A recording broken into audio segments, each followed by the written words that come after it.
Hey guys, we're gonna have to compromise a little bit today. I've got a bit of internet issues, so we're gonna have to do this sort of improvised manner of videoing today. I'm gonna try and bring you guys the latest Chelsea news in the past 24 hours. I've got my laptop open where I'm gonna get the news and I'm gonna try and give you guys my opinion on that. So first of all, let's talk about the breaking news in the last 24 hours.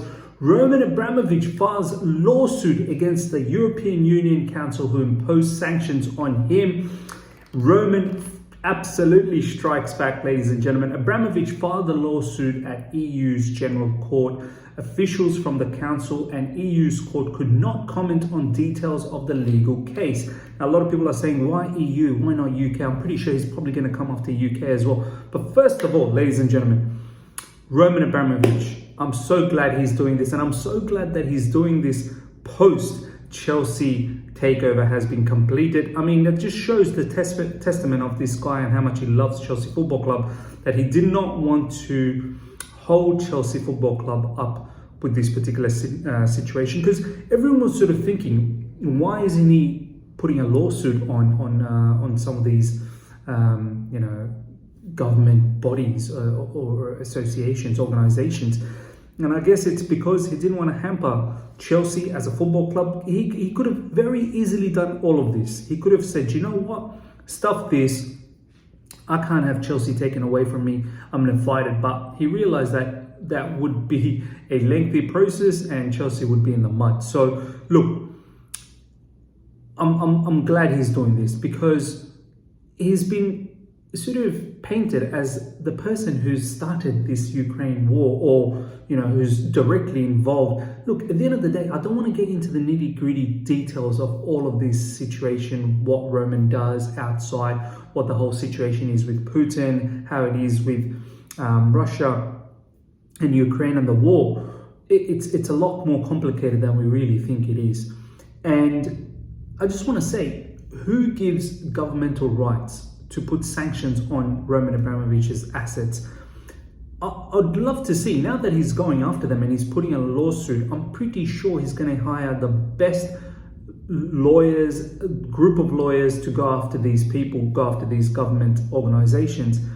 And I wonder if they can actually find any evidence, proper evidence against Roman Abramovich to state that, they were in the right to put sanctions on Roman Abramovich and freeze his assets, which, at the end hurt us, Chelsea Football Club.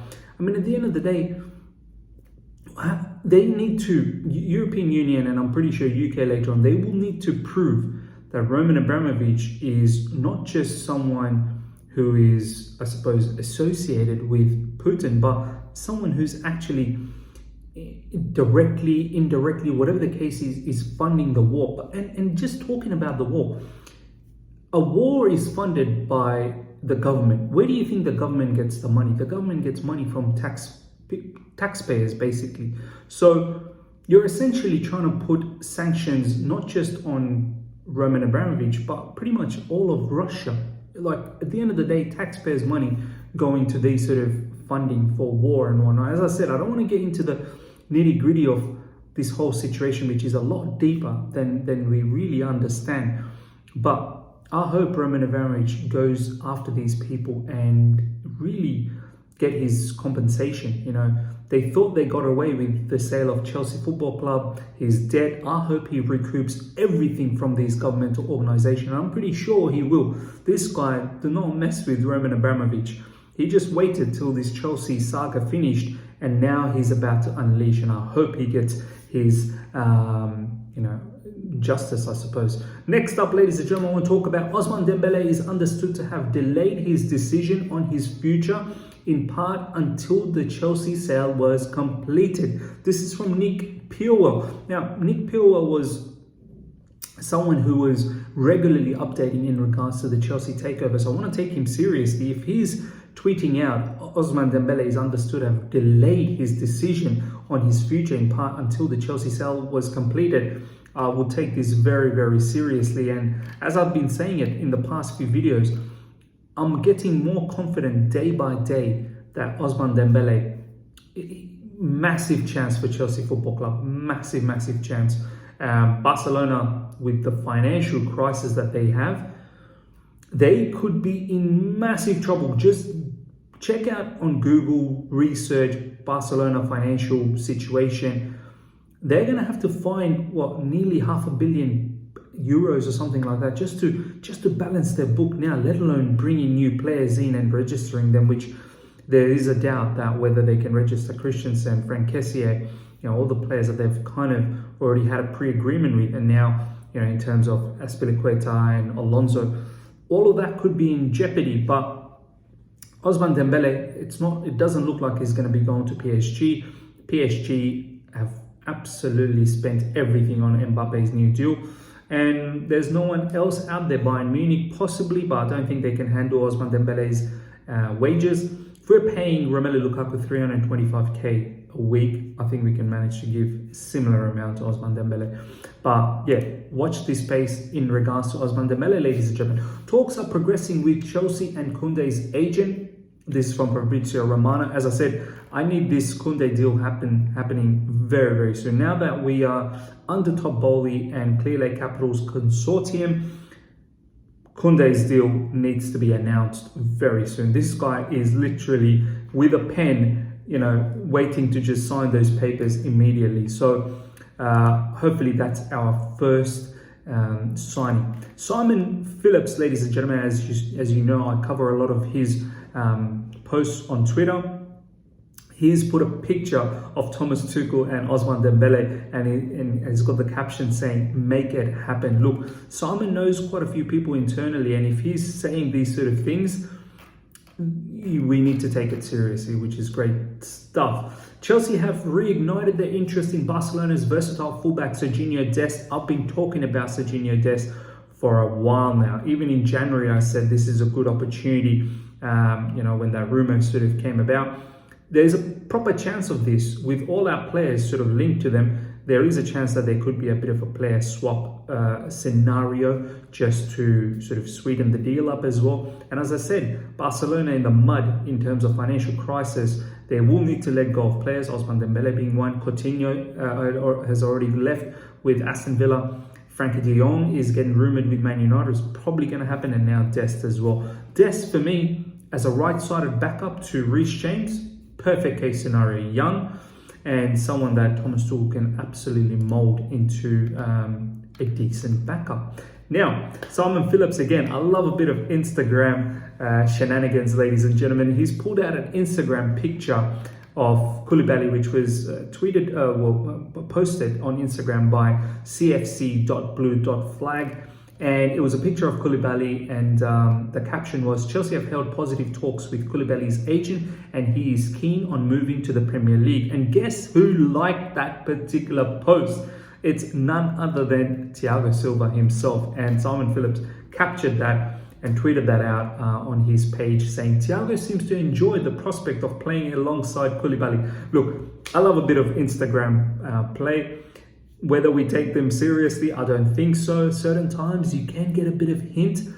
But I like this. Thiago Silva liking the fact that, Koulibaly is being linked with Chelsea. Can you imagine Silva and Koulibaly? Wow, I love it. For me, Koulibaly is the other choice. Jules Kounde obviously, hopefully in the bag, and then the next one, Koulibaly, because we do need defenders and experienced ones as well. Next up, Conor Gallagher had a meeting with Thomas Tuchel recently, and the Chelsea head coach assured the midfielder he wouldn't be a big part player next season at Stamford Bridge. This is from Bobby Vincent FL, Chelsea writer for Football London, which is brilliant. The Football London, they're a good source. They really are. And especially with Chelsea academy players, they've got a good connection. So if they're saying Conor Gallagher had a meeting with Thomas Tuchel recently and the Chelsea head coach assured the midfielder he wouldn't be a big part player for next season, you need to somewhat believe that. Look, I don't expect Conor Gallagher to be a big part player either. I expect him to be firstly coming into pre-season, doing well, then really challenging probably Mason Mount's position in the midfield. I don't expect how Mount and Conor Gallagher, I feel like it's two of the same sort of style of players in midfield.